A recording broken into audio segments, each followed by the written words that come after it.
Apologies. Didn't know whether that was live or not. So this is a bit of an impromptu job. This morning I obviously didn't do a live stream because I was actually taking the car to an MOT. So I wasn't here to do any kind of streaming. I had to run some errands, and I wasn't going to do a stream today because I was doing other bits and pieces when I got back. I got back quite late, so the day went on. But then I thought, well, I've got a couple of hours spare. You know, not that I'm going to do this for a couple of hours, but a couple of whatever's spare. So I want to try some bits out in terms of the WordPress stuff that we did last week, and also just to have a general chat about what I was getting up to last week too.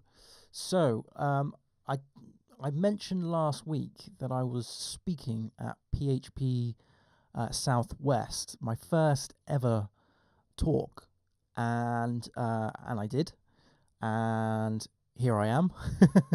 So I was speaking about how to put your Docker image on a diet. It's a talk that I created.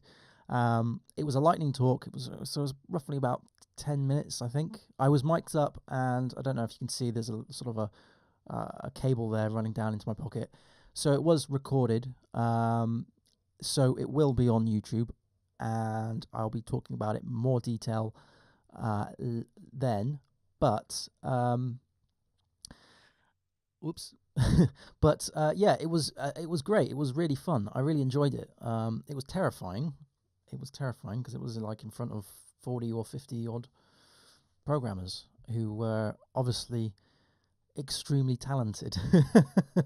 And it was very nerve-wracking.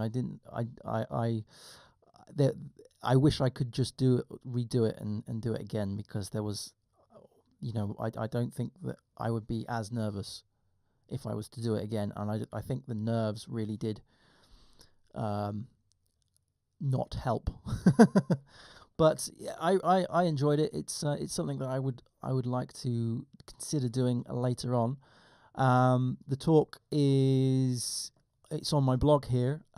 So what I'll do is I'll put that in the link in the chats if anybody wishes to see what on earth I was talking about. So it's on Speaker Deck too. It essentially is talking about how you can get a Docker image down into the file size. So it went through 6 different examples. I'll just spin through all this. So 6 different examples of how to reduce your Docker image. So here are the start of the 6.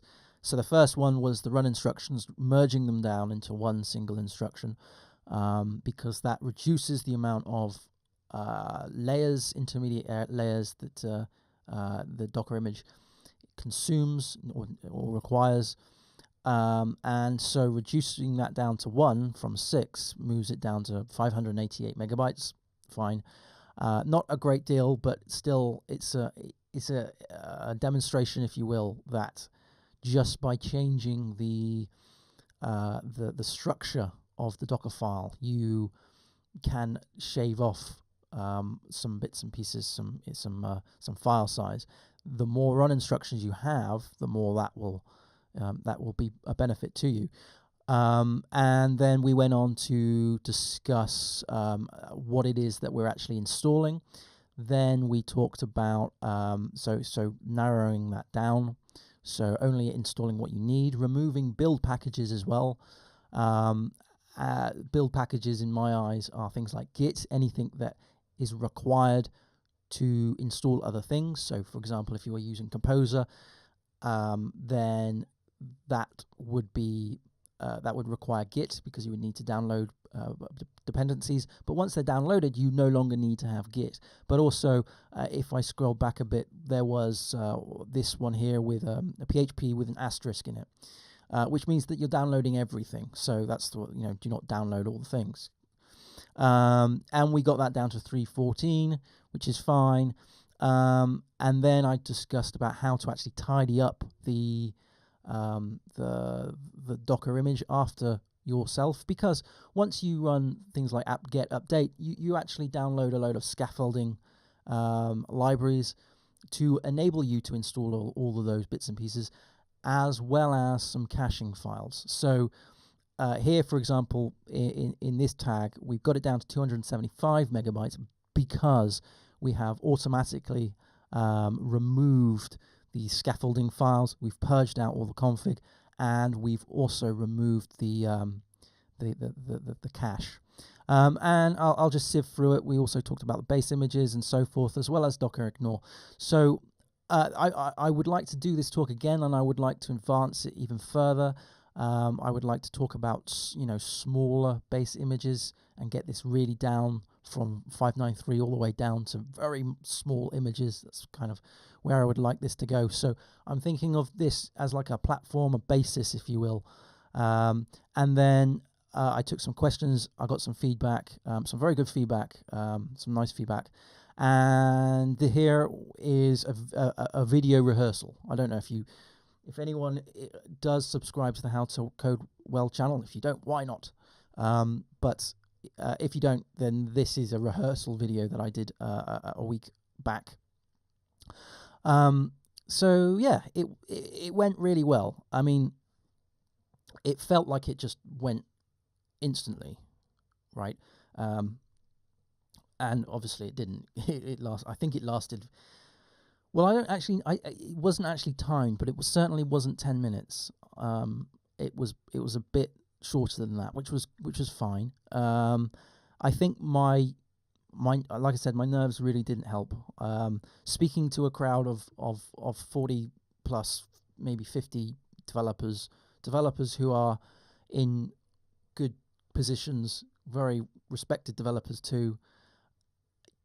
There was a pressure. There was a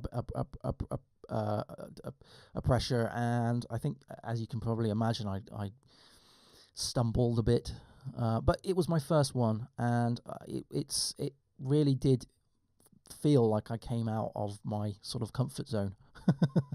But I enjoyed it. Fear is one of those things that sometimes in life you just have to look in the face of the fear and just sort of go through it and get to the other side. But anyway, I really enjoyed it, and off the back of this, if I scroll right to the start, my Docker in Motion course was mentioned briefly at the start here. Now I've got some discount. I've got a discount code here, doc PHP SC. It's 40% off of Docker in Motion.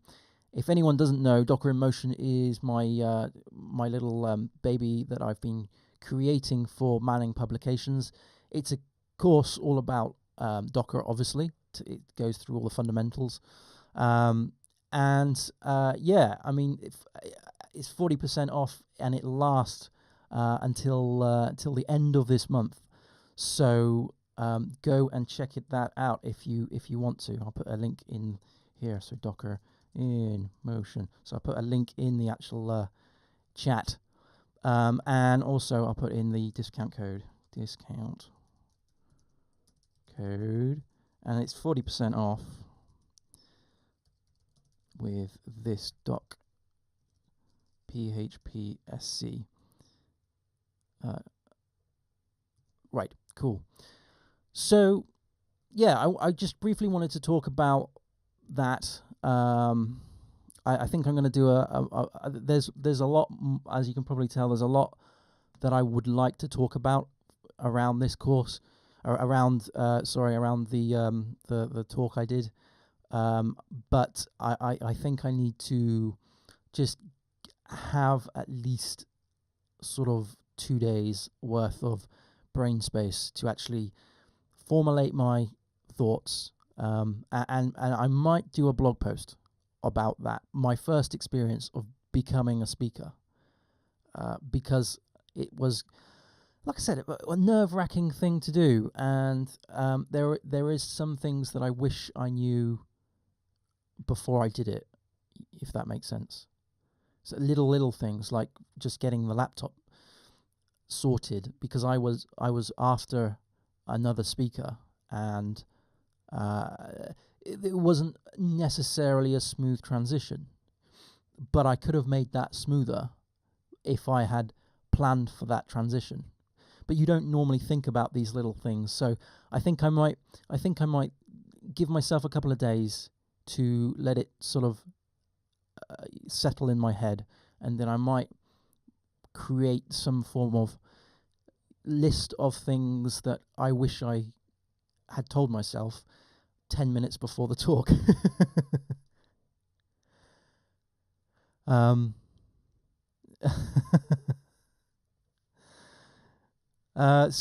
Yeah, just seeing the chat. Yeah, thanks.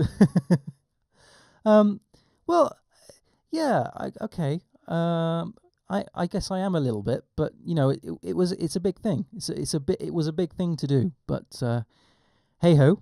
Let's move on. I'm going to talk about what I mentioned last time, the WordPress stuff, and I'm going to move it a little bit on. I did a blog post the other week about renaming WordPress, the WordPress sites, using MySQL, because that was something I needed to do, and I just want to test that out. So what I'm going to do is go to here, and there we go. So we have, I created this this post the other week, which I'm going to put on the chat too. And what I would like to do is test this out by, you hate my, well, if you hate MySQL, then go somewhere else. It's as simple as that. So what I'm going to do is use this script to test it out using two MySQL instances of my WordPress install script that we create, or site that we created last week. So this simply renames the addresses, or the domain names, if you will. So you have you set an old site name and a new site name, and these are variables that you can set through the script. So these are two examples here. So the first one is doing it directly in MySQL. So you put in your username, your password, which gets prompted for you, and then your database name. But then you're setting some you're setting a script, or you're evaluating a script. So you're setting the old site name variable, the new site name variable, and then you're concatenating that, if I can say it right, concatenating that to this script. So you're basically passing this script, you're concatenating this script, right, with these variables that you've defined into the database. And what you're doing is you're changing the old site name to the new site name. And it's going through a bunch of stuff here. So here we change the name from in your home and site URL, as well as some other bits and pieces. So like all the posts and the meta values and so forth. So usually the problem I had was I had to change. I had an existing site, and I needed to do it on you build it on locally, and the site obviously had the original address, domain name address. So I needed to change that. So I built this script. But what I would like to do is just test this out with the Docker examples that I was playing with last week. Right. Sorry, I'm just reading the chat. So I can't say your name. I do apologize. Pukati Tizi. I can't pronounce that. Pukati. I'm not even going to try. So you don't like MySQL. Can I ask what you prefer? Do you prefer Mongo? Is it a NoSQL thing that you prefer? Saying how how can I be in the real life working on a script? I was making everything more harder than it should be. Why? Well, if that's a reference to this script, if there is an easier way that you know of how to change this, then do let me know. Because as I said in this blog post, if you know anything else, then do let me know. Share it around. Right.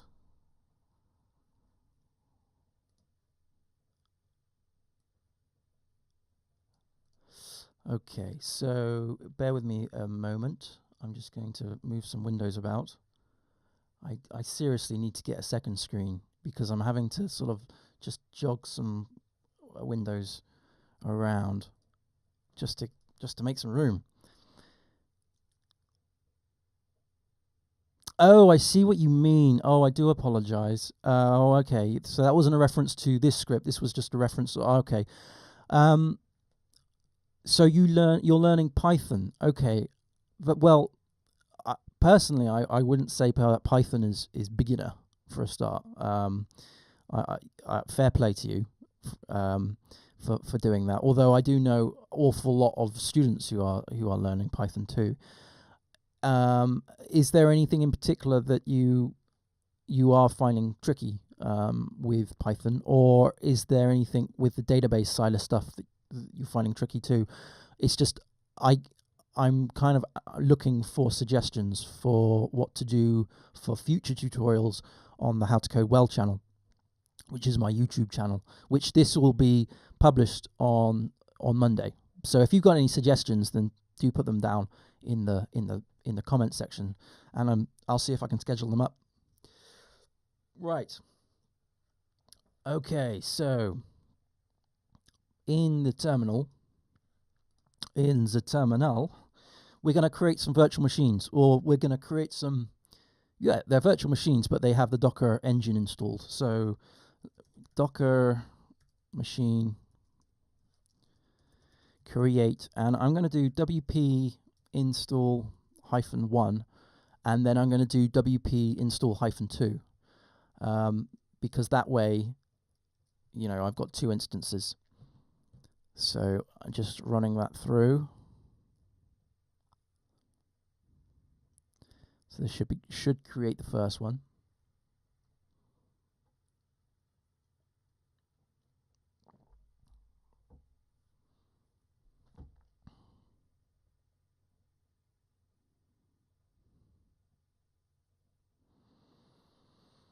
Hopefully. this is taking its time, and it's always around this waiting for IP malarkey. Hopefully it'll come through okay. Hopefully. Otherwise, this is going to be a very short stream. Here we go. Good. It's provisioning. Well, that's a start.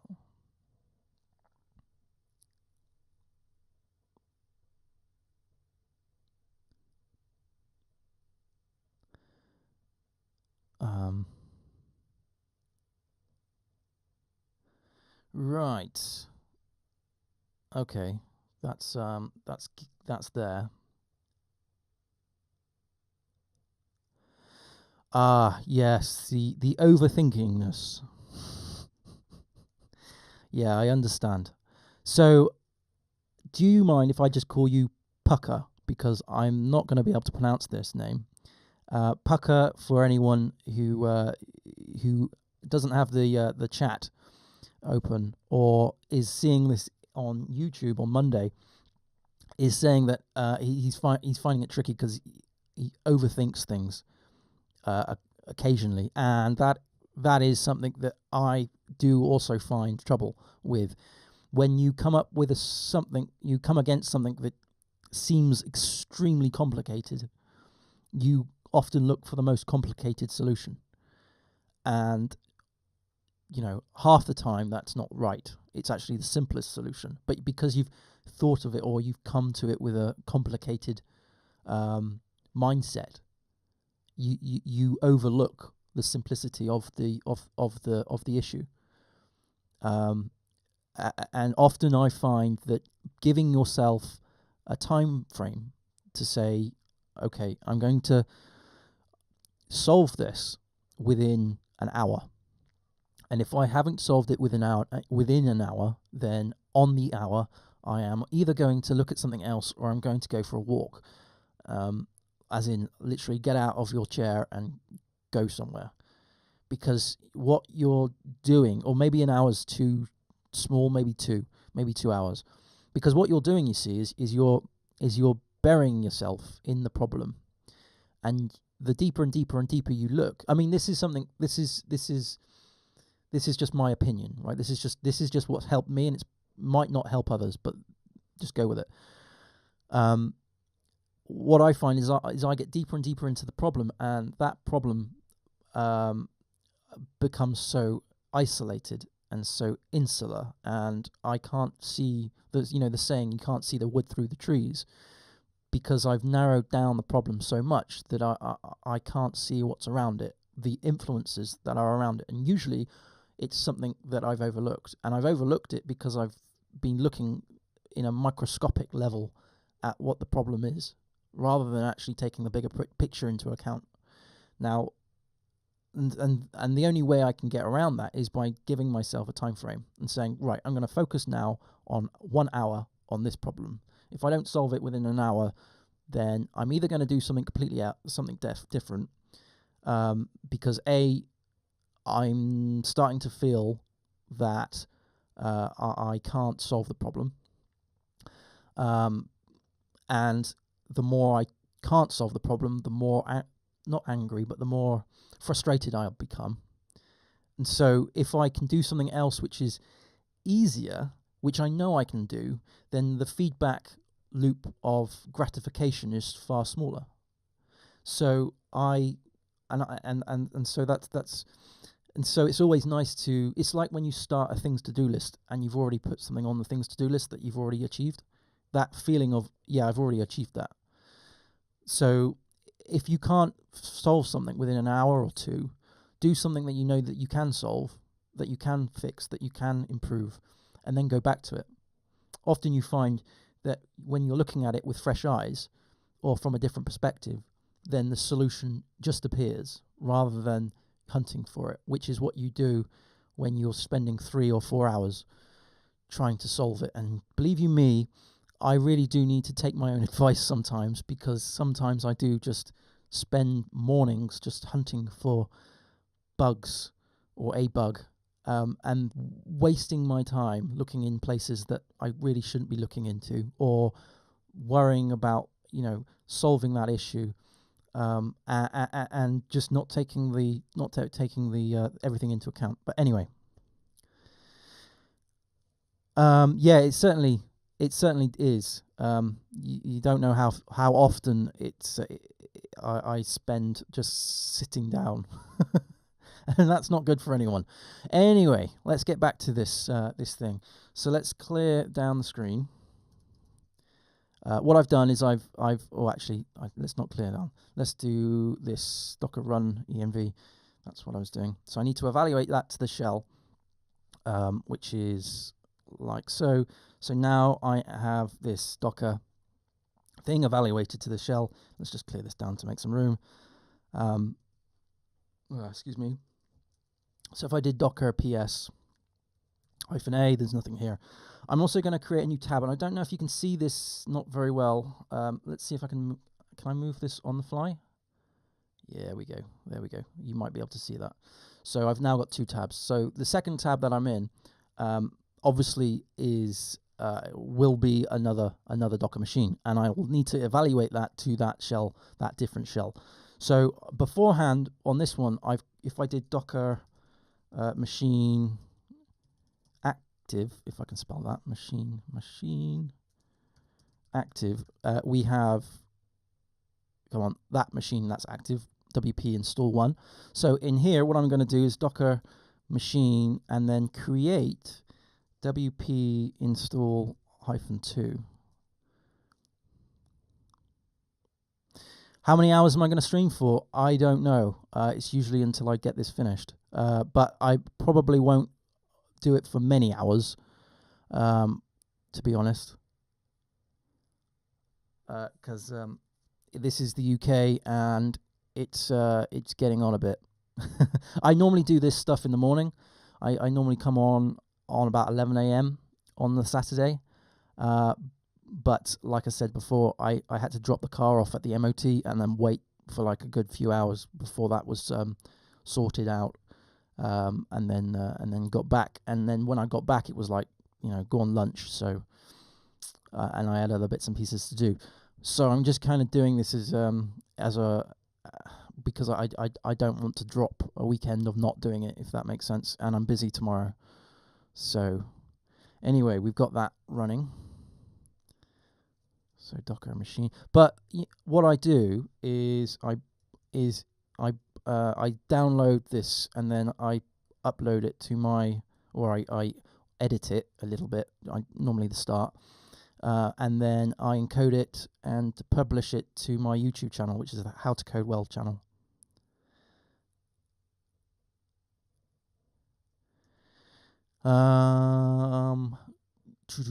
So that's evaluated. Docker PS -a. Yeah. Okay, cool. All right, let's clear that down and then go to here. So that active is WP1. This active here should be WP2. And if I did Docker machine IP of that machine, that should give me a completely different IP address to this one. If I did that and put in 1. If I just copy and pasting, shall I? Docker machine, Docker hyphen machine. Docker hyphen machine IP, that's what I want. Yeah, so that's 192.168.99.100, and this one is 192.168.99.101.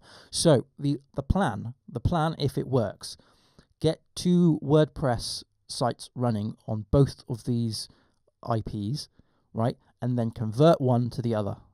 And I would use the that script, the rename script, to do so. So what I've got in my, if I move some things around here, is if I go to WordPress Install. This is what I created. I created this from scratch in the last live coding stream, and this is a way of installing a WordPress installation, I guess, or a WordPress site through Composer, and you use Docker Compose as a means of bringing that up. There's 2 containers that we're building here, Apache 2, and that's the Docker file, as well as MySQL, and that's the Docker file. It's pretty simple. We're just basically using MySQL. My original thought was to tag this with every release of WordPress. The idea is that this is only used for creating installations. And so whenever I'm a freelancer, so whenever a client wants another WordPress blog, then what I would do is fork this, but use this as a way of installing it.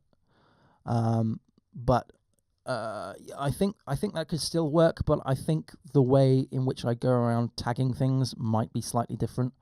I was hoping to tag it and match the tags per WordPress version, but I'm not sure if that's going to work if I keep playing around with the internals, which is what I'm going to do today. Because what I would like to do is this rename script here. I would like to put this inside the MySQL container, and I'll probably do either a copy command in this Docker file, or I will fiddle around with the Docker Compose file and pass it in that way. I haven't really decided yet. I'm going to decide it as I go, but that is the plan. So what we've gone and done is we've added. If I go back to the terminal. Bear with me, Mo. Where am I on my machine? Okay, I think it's in here. Yep, see WordPress. Come on. Right, then clear that screen down. Cool. And then I'll probably need to CD that into there too. Bear with me 2 seconds. I'm just fiddling around. Like normal, I haven't prepared anything, so I'm just sort of setting up my bash scripts. CD, and then clear that. Right. Excellent. Okay, so if I go back to the terminal view here, so this is terminal. We'll call this A, and that's terminal B. They're both on the same checked out code, which is this WordPress install. Okay, so what I'm going to do, or what I'm going to try and do, is now run the Docker Compose file in each of these machines, and that will mean that I have a WordPress installation on both Docker machines. That is the plan, which means I'm going to have to install all the bits and pieces for each one, but you know, hopefully it'll work. So we're going to start with this one first, and we literally do docker -compose or docker compose and then up -d. But before I do that, I realized that what I need to do is actually alter a couple of bits and pieces. Let me just have a look here. I think what I need to do, I know that this was only last week, but that I did this, but there is quite a lot that I'm going to need to change, I think. So if I go to site and then config, is that stuck on? Sorry, I'm just double check. No, maybe that'll be right. Sorry, I'm babbling to myself. It's the first sign of madness. First sign of madness. What are you on? You're still on the terminal. Okay, so I think we can just do that. And what that's going to do is build MySQL. Again, I'm going to do this one at a time, purely because I know that on my network there's other things going on, and I'm going to have to download MySQL and WordPress twice. So I'm just going to have to let this happen. You'll have to bear with me. I keep saying that I need some hold music or something whilst this is going, because nobody really wants to stare at loading bars. They're boring. Okay, so that's that. Now it's going to download Debian Stretch.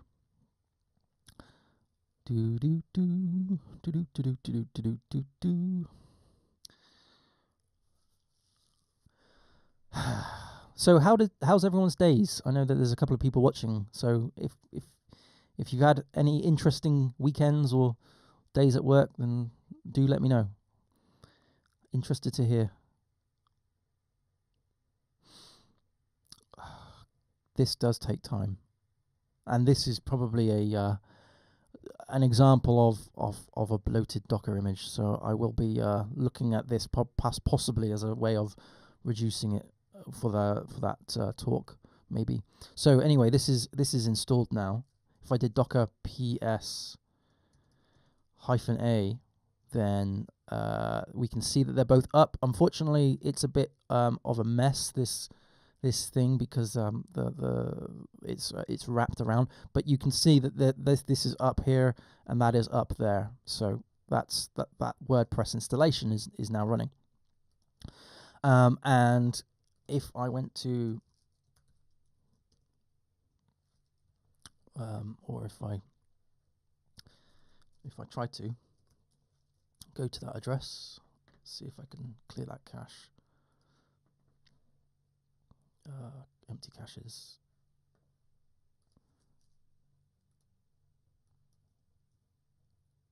Nope. Hang on a minute. What's going on here? What was the IP again of this? Docker machine IP. Was it WP install -1 is that IP address? Let's copy that in. Well, that's a bit annoying. For some reason, I can't reach it. Can I ping it? Why is that HTTP? There we go. Sorry about this, guys. Again, it's something that I should have sorted out before the stream. Here we go. So there we go. This is 192.168, 99.100. That is the installation. That is how quickly you can get WordPress installed just by doing docker compose up -d. Right, so that's the first site. I'm going to now focus on the second site a little bit. So let's go to the terminal again.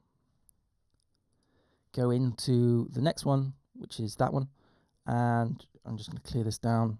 Do docker compose up -d again, and it's going to build that. So as I said, this is the second machine. This is the first machine. First machine's already been built, and this is the output of that. You know, that address is the welcome of WordPress. What I'm going to do is just fill this in whilst we wait for this to download and install. So if I go to the browser again, just so you can see what I'm doing. So we're going to call this WP install 1. No guesses for what the next one is going to be called, WP install 2. And we're going to do this, we're just going to do install 2, install 1. Password, I'm just going to set as test for now. I don't really care if it's weak. This is just, you know, it's just a temporary playground. So test at test.com. And then I'm going to install WordPress on that machine and then log in. So username is install1, which is install1 and test. Log in. Not now. So boom, we've now got WordPress installed on the first machine.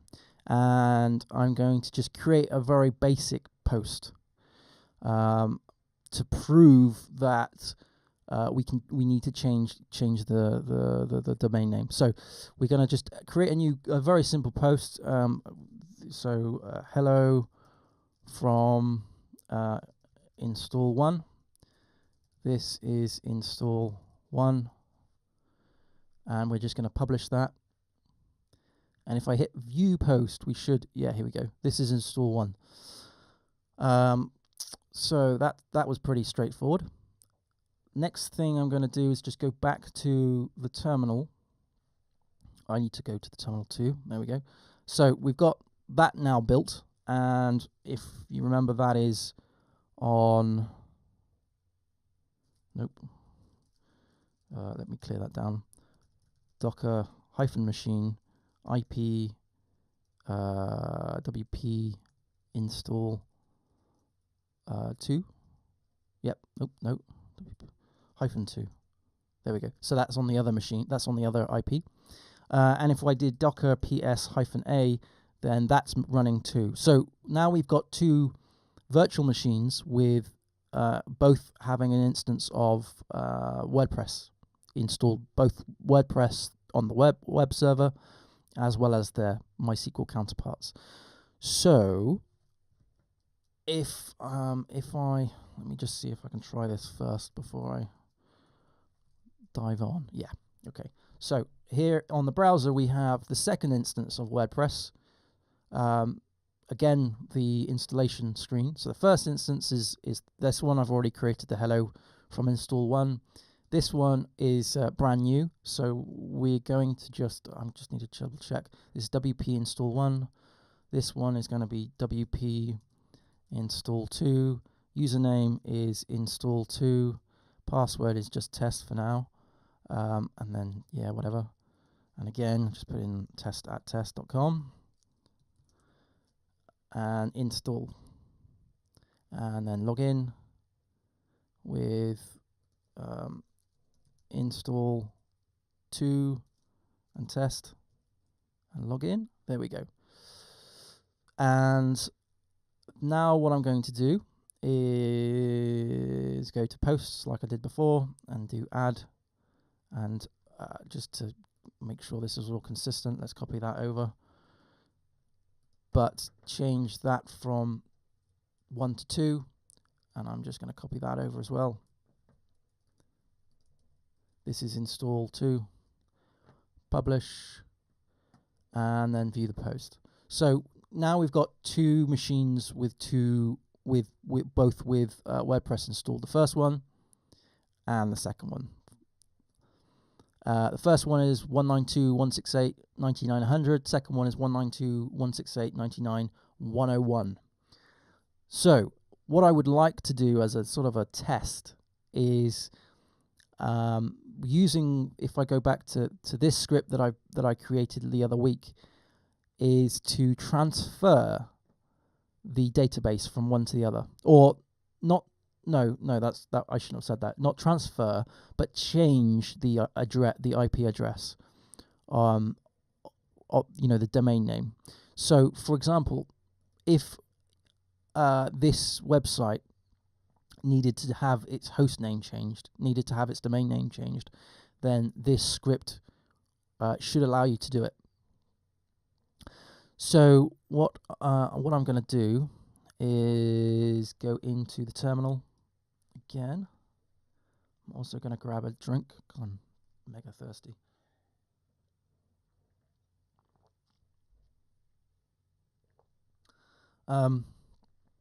Right, we'll do it from this one first. Let me clear down the screen. Let me go into Docker PS. Oh no, spell that right. Docker PS. There we go. There's 2 ways we can do this, because if we went to the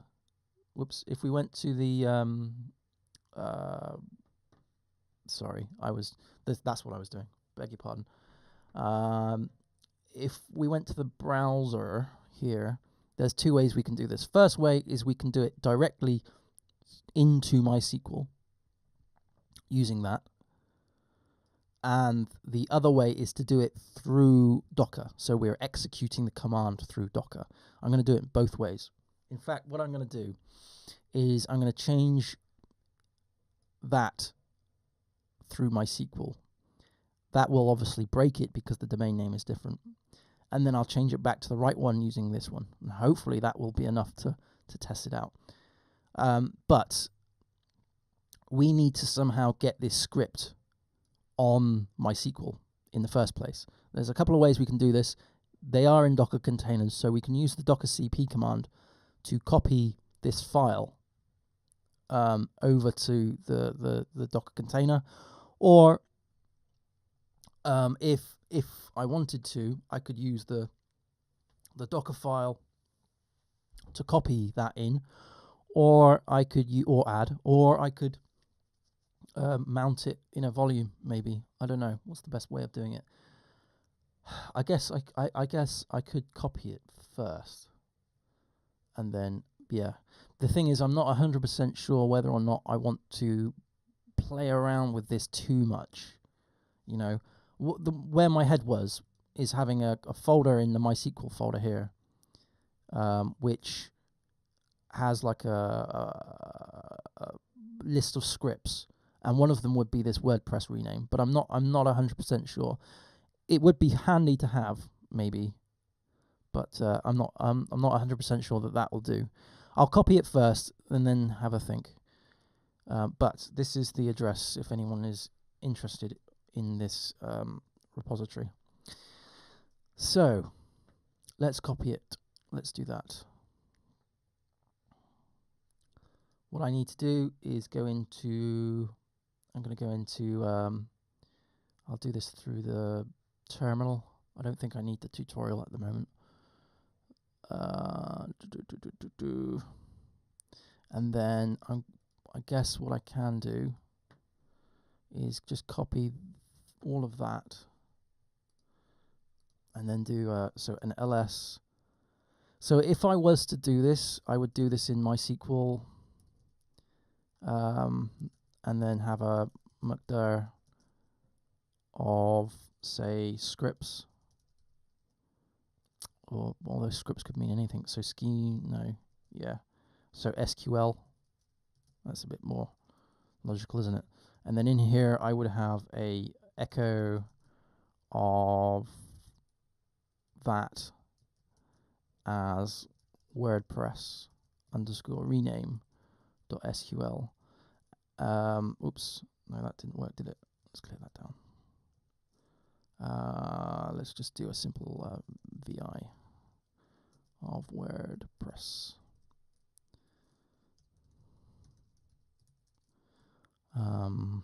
What did I call it? WordPress rename dot SQL. There we go. And then I'll copy that again onto my clipboard. Go into insert mode.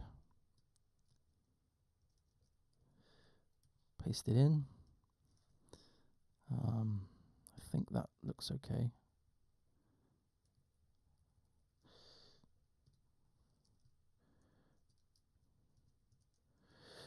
Let's just, for sanity's sake, I'm just going to cat that out. I'm not too sure about that. I know it wraps around.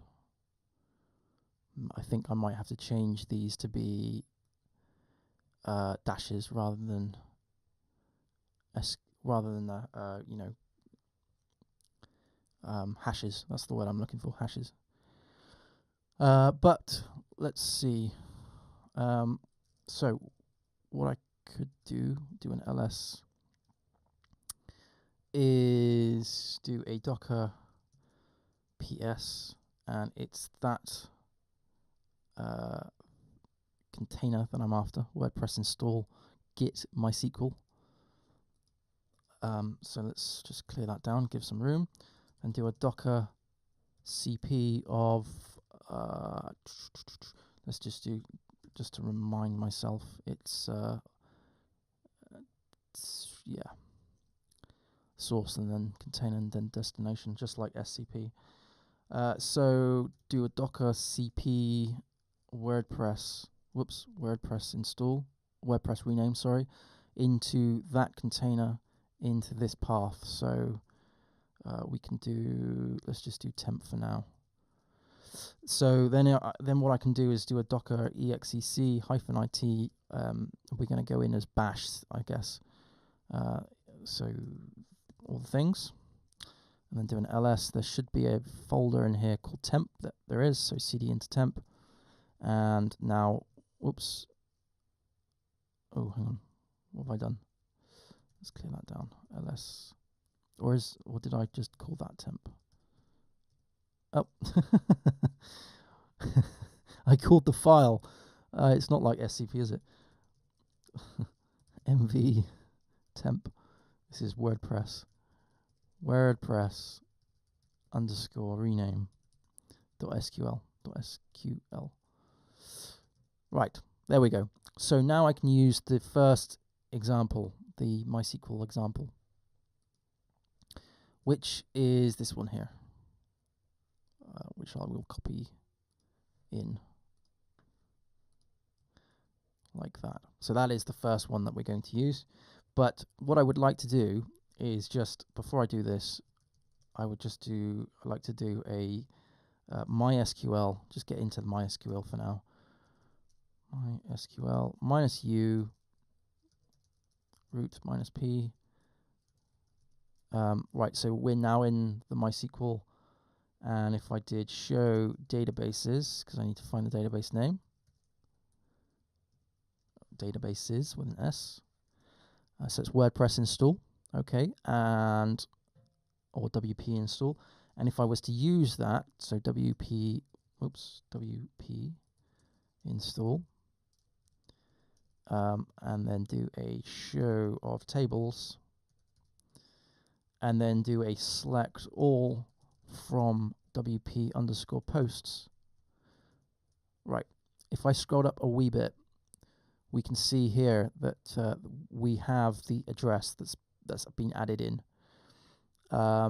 And this is the thing that causes pain when you're moving from one site to the other, because if you copy a WordPress database from, say, I don't know, a production site or a remote site, a site that has a different domain, then this will be an issue, because in the database there is this address. Now, I don't know why. I haven't actually met any WordPress developers to ask them why this isn't configuration, why this isn't just something in a configurable way. You know, whether it's could be configured in a PHP config file or something where you can just rename this on the fly. Personally, I don't think there's any need, this is just my opinion, to have the base domain in every post like this. The thing is, when I go and change a database from one database to another or one site to another, I really don't want to be playing too much around with the database. I don't want to be manipulating the database too much, because when you do that, you bring in the element of human error, and that is not good. So what I can do then, let's just exit this out. I mean, I could do a source and source it, but what I'm going to do instead of that is do a MySQL -u, and then it's that -p, and then -D, because capital D is the name of the database, and I think I've called it WP install. Ooh, all those things. And then what I need to do is I need to start playing around with the setting an environment. So that's the -e bit, which is this thing here, which is the complicated bit. Because what we're doing is we're setting some variables in MySQL. Hey, Mr. Cheapo, how's it going? You all right? And so the old site name, let's just close this off here. Is there a functional purpose for the black things on my wall?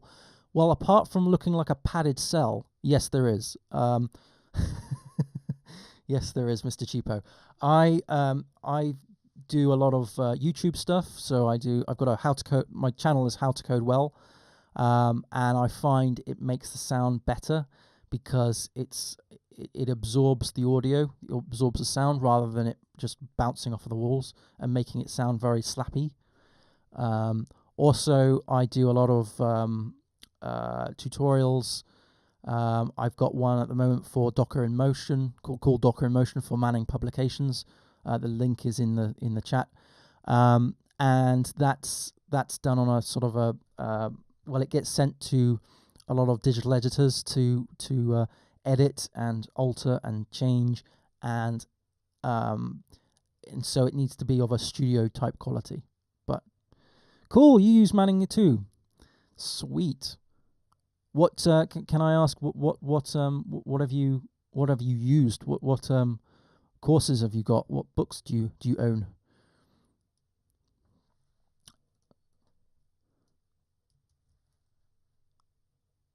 Ah, nice.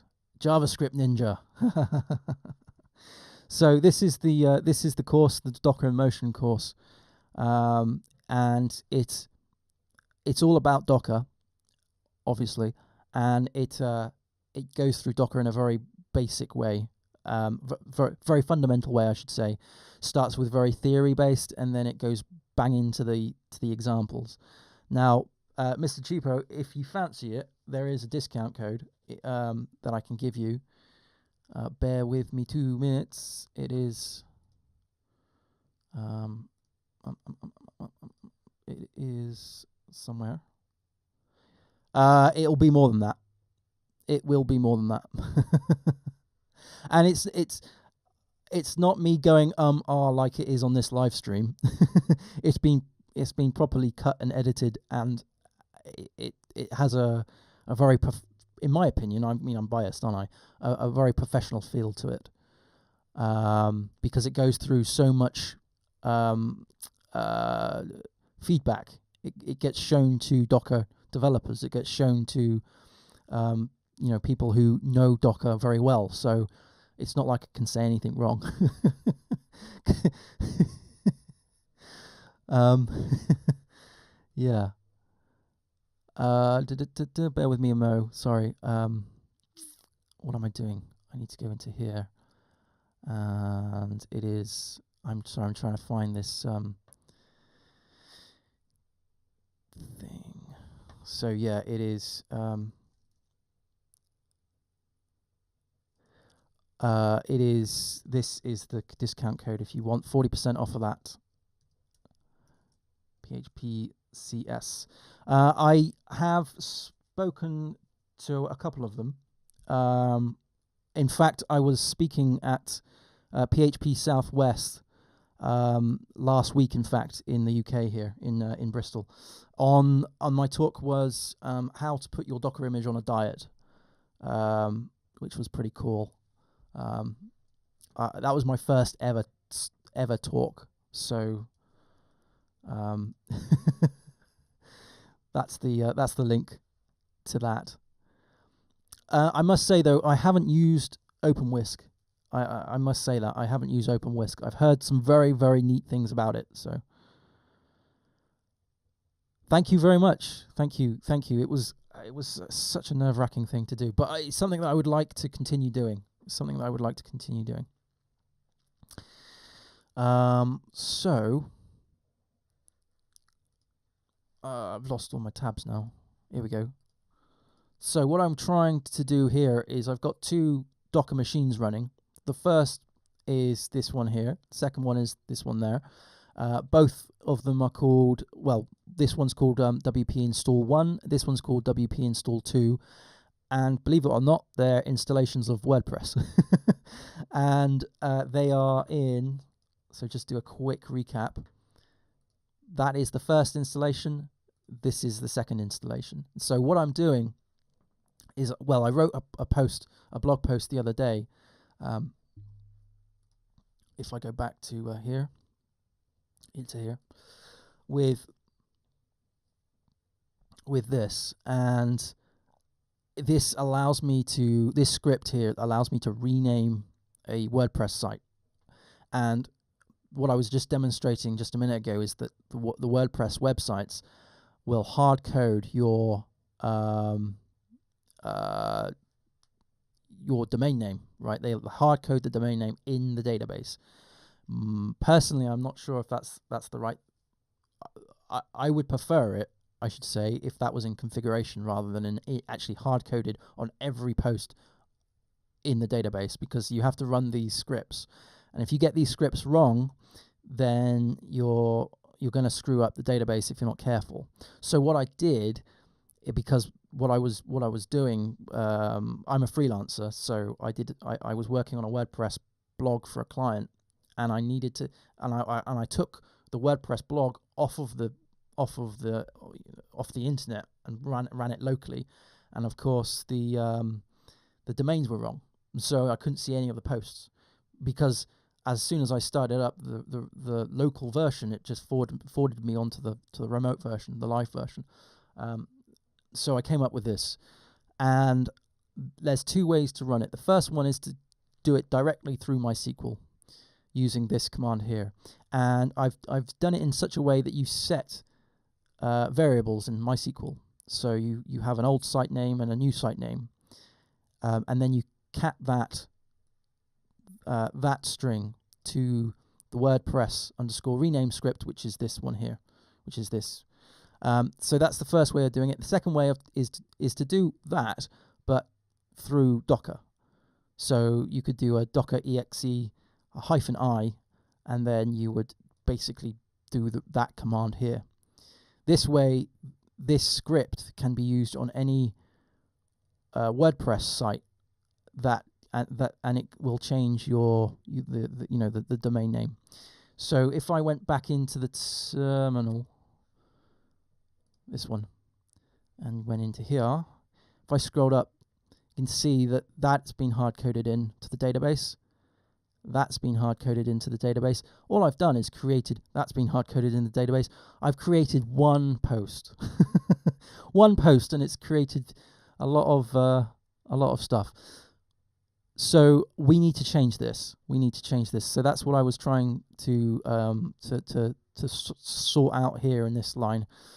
So we have the username, the password. This hyphen uppercase D is the database.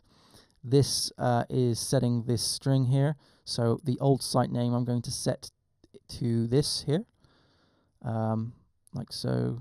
Oops, if I can copy the whole thing, that would be great. There we go. And then scroll to there. Just make sure that's right, and then paste that in. So it's a little bit of a mess because it's having to wrap on 2 lines. But essentially, and then what I'm going to do, just as a test, I'm just going to do HTTP, TTP, and then just go test. All right, this is going to break, obviously, but just as a test to ensure that this has worked. This might not work. This might not work at all. I might have to change the actual script, the SQL script, but we'll see. So it's asking me for a password because I've put in the hyphen P bit because that's the prompting of the password. That has executed because I haven't had any errors, which is great. So what I can do, excuse me, is go to docker exec -it. Remember what that. Oh no! I don't need to do this. I'm in Docker. What am I doing? MySQL, MySU, root -p. Put in the super secret squirrel password, and then use wp_install. That's the database name, and then do a it was select all from posts. So now, select all from posts. Oh, from WP posts, sorry. Ah, yes, of course they have that. So if I scrolled up, that is now changed to test. That has now changed to test, which is great. That's now changed to test. So if I get another client, and that client wants to change the domain name, as they often do, or basically anything that I need to do locally, because when I work locally, I try and do everything in Docker, even if it's not in Docker in production, just because I find it far easier to work in Docker. That script is something that I would run to update the each of the posts. Now, if I go to this site, it's going to crash because it's going to forward me to test, I think. And then that's going to fail. Let me just see if that is the case. Yeah. So I went to the browser here and just refreshed that, and it's just failed because there is no posts available because of the domain name that's being changed. So let's see if I can set it back to what it was, but using the Docker version of that script. So let's go back into here. Just going to grab a drink.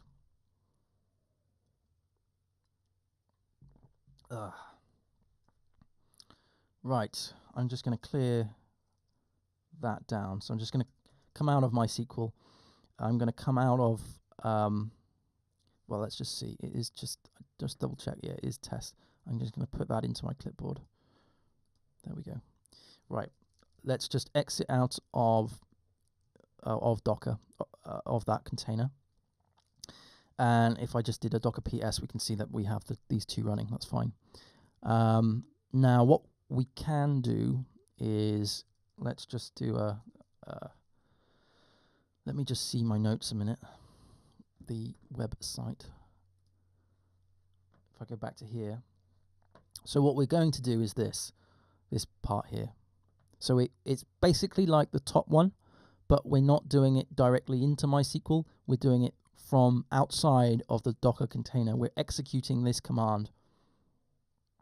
So in this case, the old site name will be http://test, and the new site name will be what it was originally. So 192.168.100.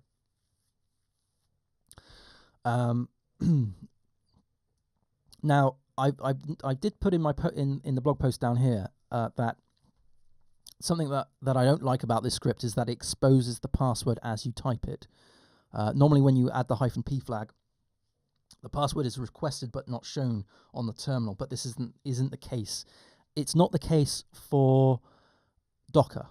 For some reason, and it might be something to do with the TTY maybe, I don't know.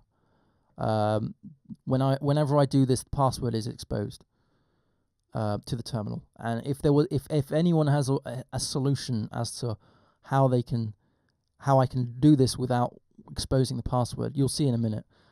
Then do let me know.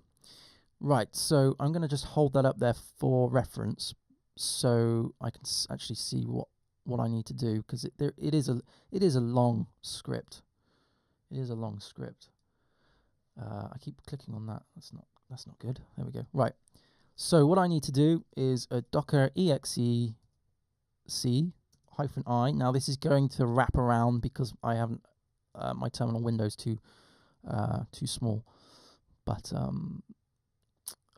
then I put in the container name that I'm running this against, which is this bad boy here. And then I do I put in the command that I'm running against this container, which happens to be MySQL, obviously. -u, and then that's root, -p because we're requesting the password, -d, and if I remember rightly, it's WP install.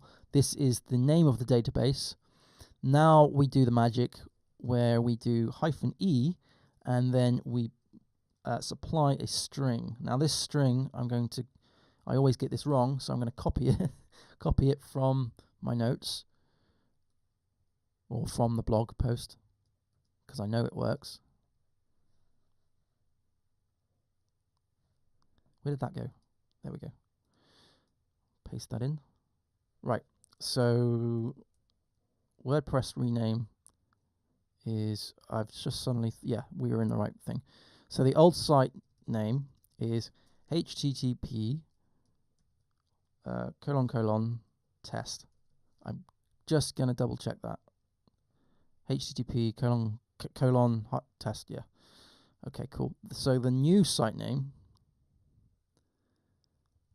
if I delete all of that, is http ://192.168.99.100. Yeah. So run that. It's going to ask for my password, which is this. Can you see that the password that I've put in on this basic box has been exposed? Now this doesn't normally happen when you're using the -p.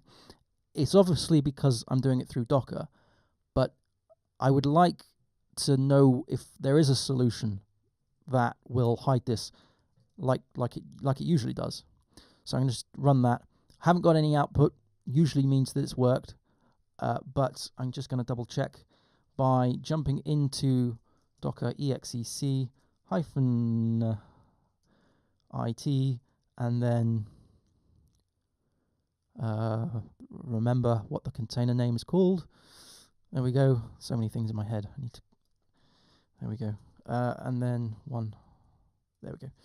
And then we're going to go in as go in as MySQL -u root -p again. And that's going to put in. See, that hasn't asked me for my password. And the difference there is that I use T rather than I. So I am thinking that it's something to do with the TTY, but I'm not 100% sure. I think I'm going to have to ask some better people than me to work out why that is, because I would prefer it if I would security conscious. I would prefer it if that was hidden. Anyway, let's use the WP_install database, and then let's now select from WP_posts, and hopefully, or posts, plural, there we go. Hopefully, these will now be 192.168.99.100, way, which will hopefully mean now that if I went back to the browser here, this was failing. If I refreshed, that would go back to what it was, because I've changed the domain. I've changed the domain name, the URL that was in these was in the post. Now, it doesn't just affect the posts, and I should point this out, because the post is only a very small thing. It affects the options, because there is an option value that is set to home as well as site URL, so it changes those as well as the post meta. What it won't do, obviously, is change any plugins, if anything is needed for any plugins. So it's not. It'll only change the minimum required for WordPress, I guess I should say. So I'm pretty happy with that test. Perhaps what I'm going to do now is put it in here. So in MySQL, I am thinking of having this sort of scripts or SQL folder with SQL scripts in here. But like I said, I'm kind of debating with myself whether or not I should be tagging this per MySQL release, per WordPress release, because the thing is, when WordPress gets changed, when they upgrade their versioning, I'm going to need to change in Apache 2 site composer JSON file. I need to change all of these things. So when they change that to 4.8.2, I'm going to need to change, or 8.3, 4, whatever. I need to change that. Same with all of these things. And what I was thinking is tagging this repository to the tag of WordPress, which therefore I know that it's constantly changing with WordPress, rather than but to do that, I am fixing myself to their release schedule, and I'm not 100% sure that's what I want to do, because I would like to add this file, this update file in here, which means the purist in me would prefer it to be tagged with what I had previously and what I don't know. Sod it. I'm gonna do it because otherwise I'm gonna have to be going back to this blog post, copying this file in, doing a Docker CP, and it's just gonna get painful. So what I've done already in the terminal here.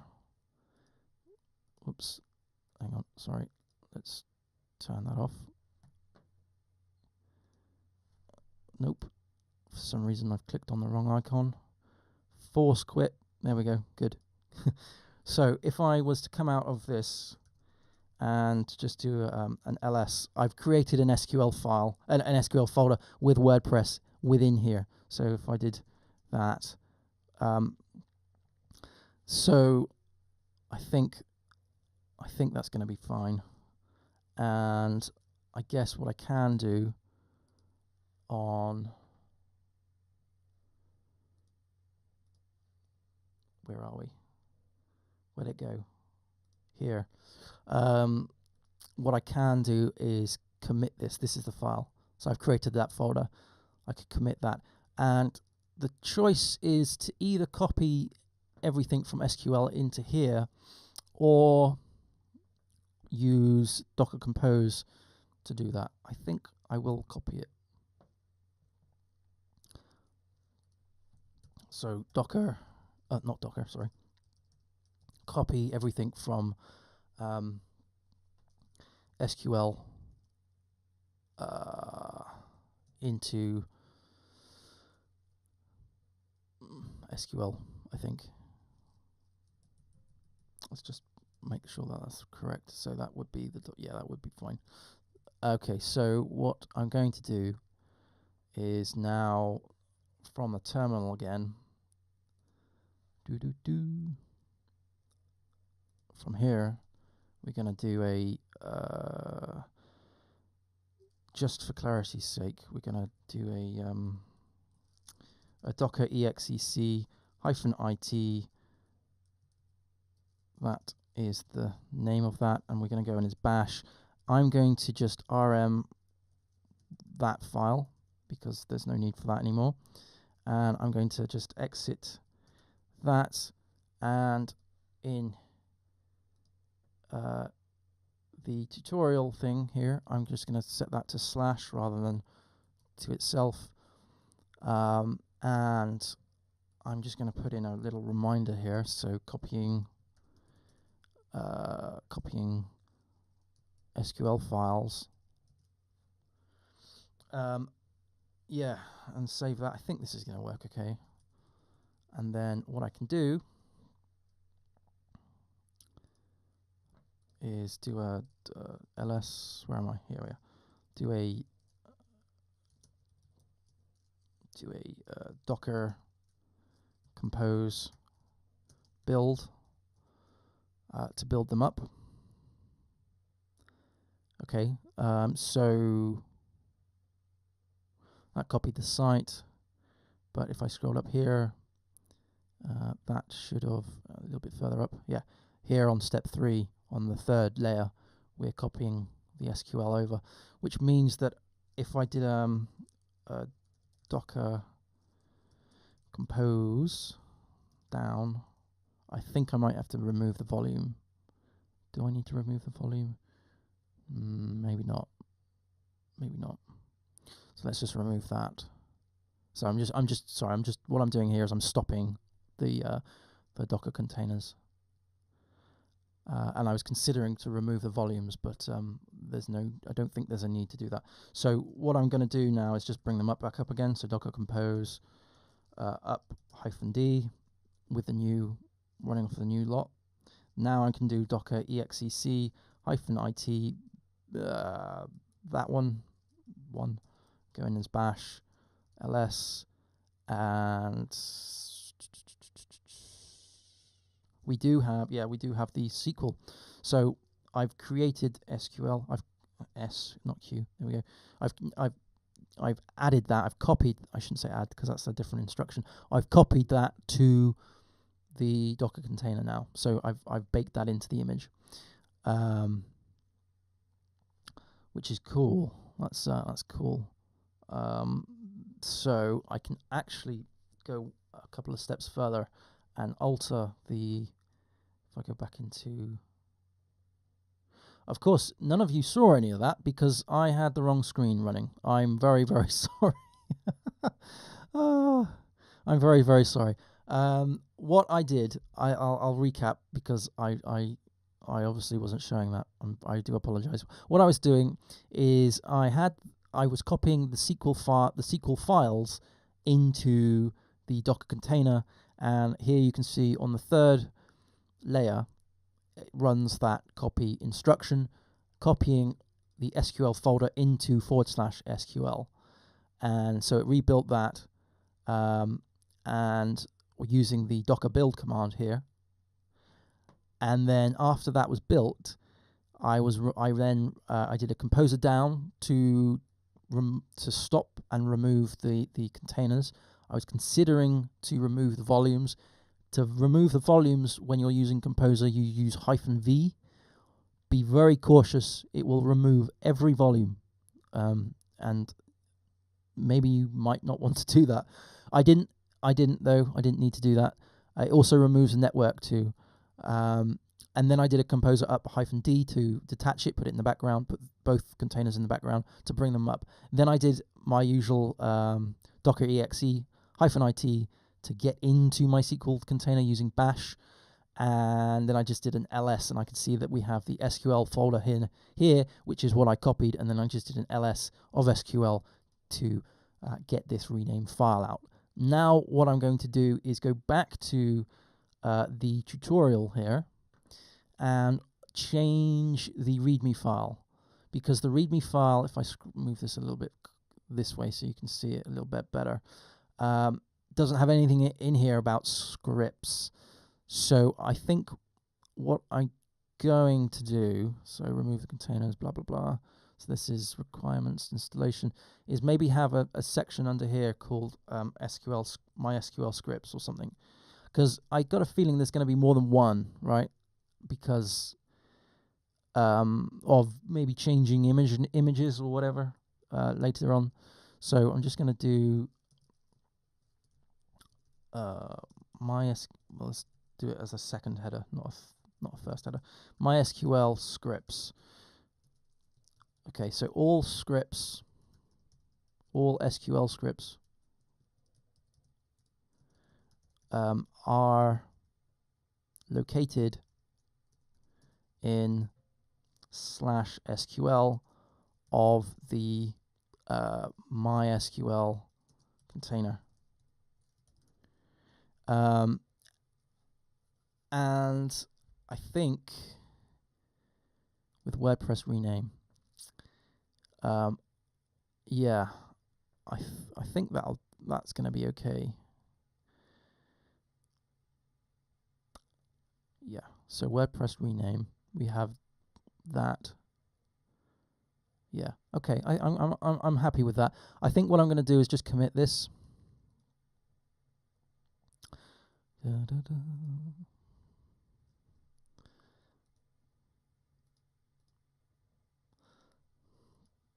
Which is what I'm doing now, but I don't think you guys can see my open window in PHP Storm, so just bear with me, Mo.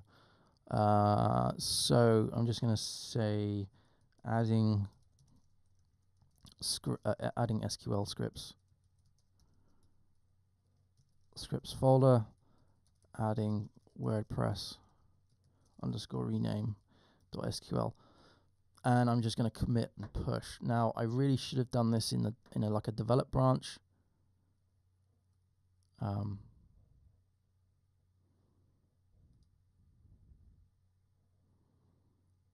And then sort of merged it up, but it's only me working on this so far.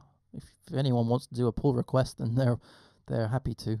I'll be happy to see that. But that should have now, if I go to the browser here, should have been pushed. Yeah, okay, I need to do a compare and pull. I was working in develop, sorry. Yeah, of course I was. Create. Let's merge. Confirm. Okay, cool. So that's done. So go back into here, and we should now have an SQL file folder, and in here the WordPress rename, which is off of the back of the well, it was a script that I ran last week, which I created last week. So yeah, I think that there was no need for me spinning up the second Docker machine. I don't really know why I did that. I think I was just gun ho and thought install all the things. So yeah, I think, yeah, I'm happy with that. I think, and I'm not going to worry too much about the tagging. I don't think. I'll need to think about that a little bit more.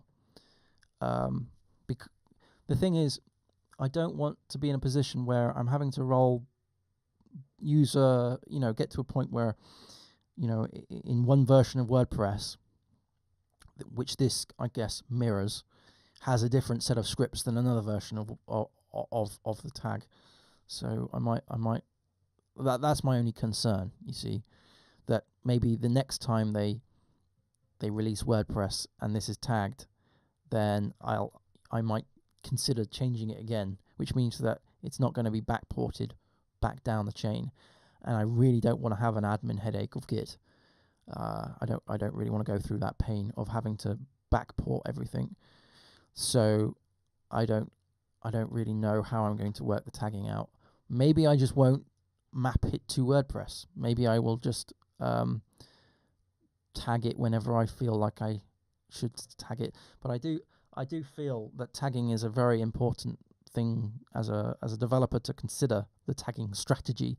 In fact, on that note, what I was doing, go back to here, what I was doing, what I was talking about, because I've got, like I mentioned briefly, that we've got the How to Code Well YouTube channel,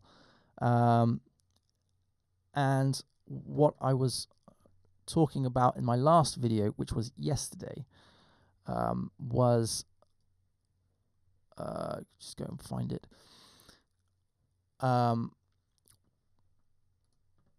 sorry, just having problems with my Windows, was 5 reasons not to use a programming framework in 2017, which is a slightly controversial topic.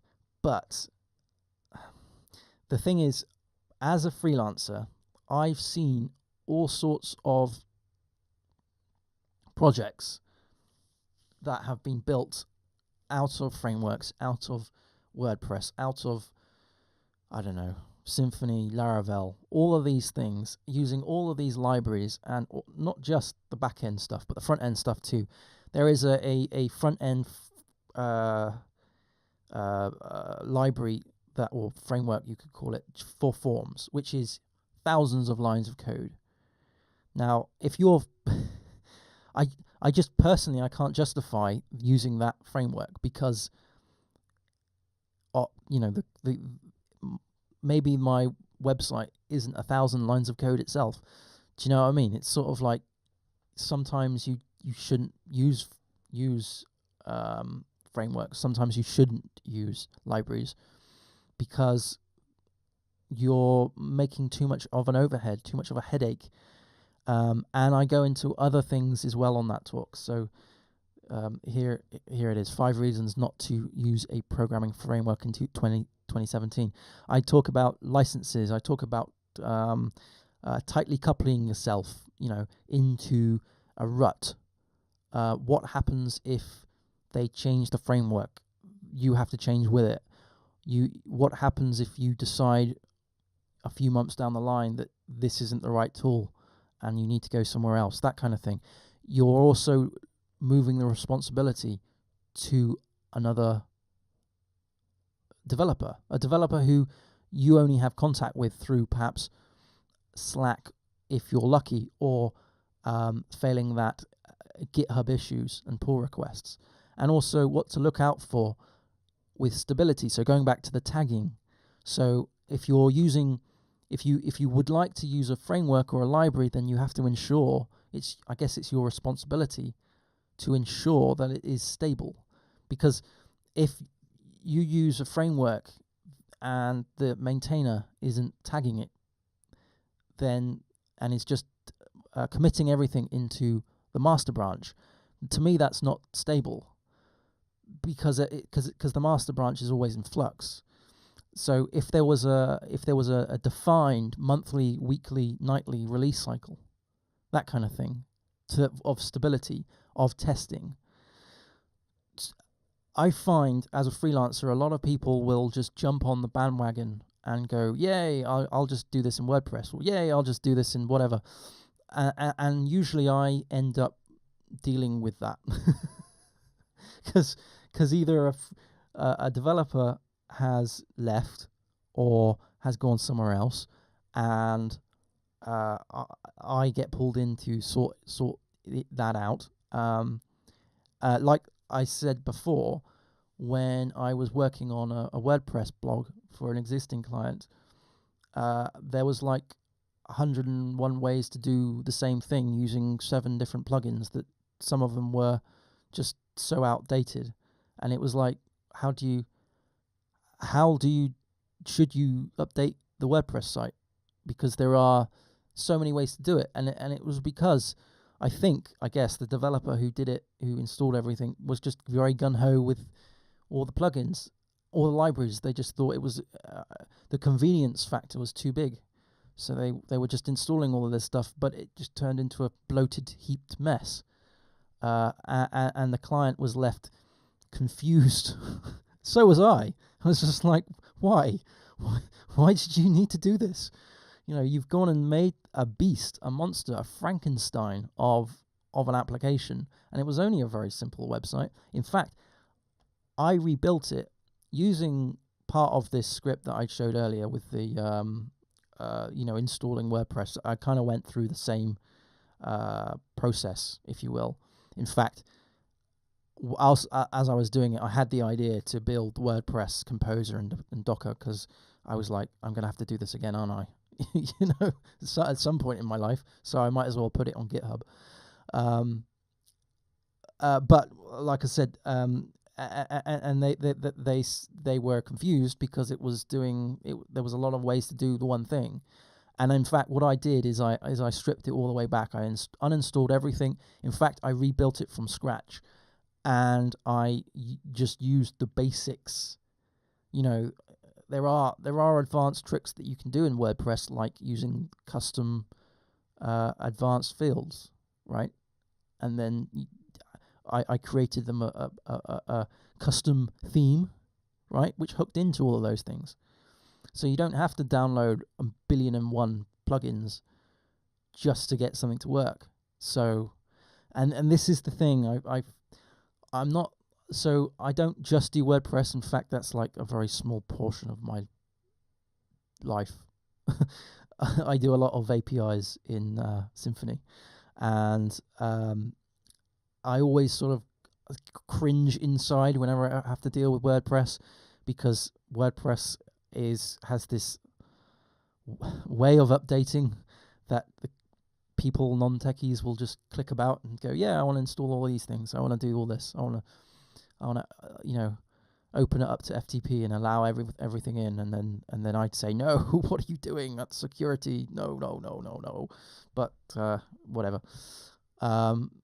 So yeah, there is this sort of like this tug match, I suppose, between me and WordPress, where I just, every time someone says, oh, and it's a WordPress blog, I go, oh, right, good. Well, that's now increased the time, increased the cost. Why couldn't it be done in something else? But anyway, I'm going to make a move, I think, because it's gone over to 1 hour and 30, and I've achieved what I want to do. But thank you ever so much for watching. If there's any questions, then do let me know. I'm going to post this onto the How to Code Well YouTube channel probably Monday. That's when I usually do, when I archive these things. For some reason, Twitch likes to remove your videos every 2 weeks, which I find highly frustrating. So this is sort of my opportunity to do a little bit of stuff that I wanted to do, like work, not work-wise, but I'll never do client work here on this channel at all. But it's just stuff that I wanted to plan to do. So I've talked a lot about my blog, and I talked a lot about Docker in Motion, and there is that discount code of 40% if you click on that link there that I've put on the chat. And this WordPress thing, this is something that I'm going to have to keep doing, I think.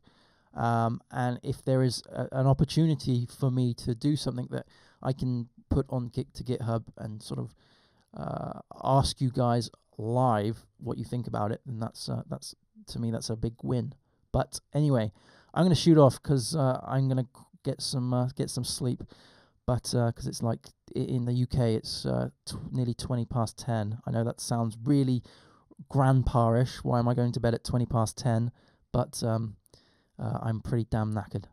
But anyway, do subscribe to the How to Code Well channel if you haven't done so already. I much appreciated, and I'll speak to you all soon. I'm going to try and do another one hopefully next week, but I've got something in the calendar next week, and I'm not sure if I can get away from it. But if not, I'll do it on the Sunday. But I'll speak to you again soon. Thanks. Bye.